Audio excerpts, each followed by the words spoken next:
Hey friends, Dr. Jenny here.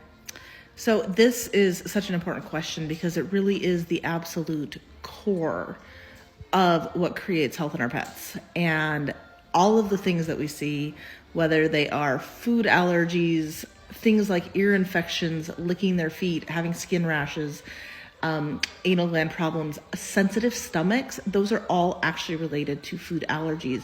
But it goes even deeper than that. In the human world, we understand how much a leaky gut can cause problems with things like arthritis and internal medicine dysfunction and other hormonal and endocrine imbalances. So the gut is such an important thing, and we have study after study after study in the human world talking about how important gut health is related to the health of our entire body. And it's the same thing with the pets. We just don't have quite as many studies yet, but they're similar enough to us that they have very similar things. So what it comes down to is healing the gut is the entire foundation of health.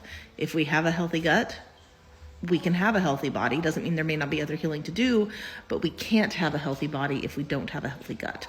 So healing the gut is a process, and it comes down to two pieces. It comes down to giving the body the opportunity and the time to actually heal itself, while also not being continually impacted by things that are going to cause further inflammation. So things like a lot of the processed foods can cause very significant inflammation. I did have my dog on kibble, but he went through a 2-year healing process before he could even tolerate kibble again.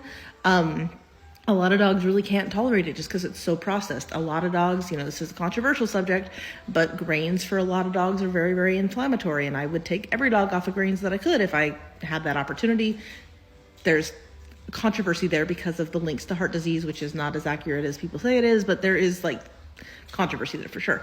So it's about removing the things that cause damage to the gut while also allowing the body the opportunity to heal. Things like probiotics to reestablish the good bacteria, things like bone broth and gelatin to actually help to heal the lining of the gut, which again, we have studies on that in the human world. It works for the dogs too. It's a process that takes a lot of time, but we have to remove the things that are causing the damage. We have to give the body the opportunity to heal itself. I have an entire program on this if it is something that you're interested in going deeper on, but the big thing to be aware of is just simply the fact that it is not an overnight process. It does take several months to a year or more, but it is absolutely the best thing that you can do for your pets, for yourself, for all of the above. Anything with a mammalian intestinal system, it will benefit. So if you have more questions, I can always answer, but it's just not something I can answer in just one TikTok, obviously. So Happy New Year.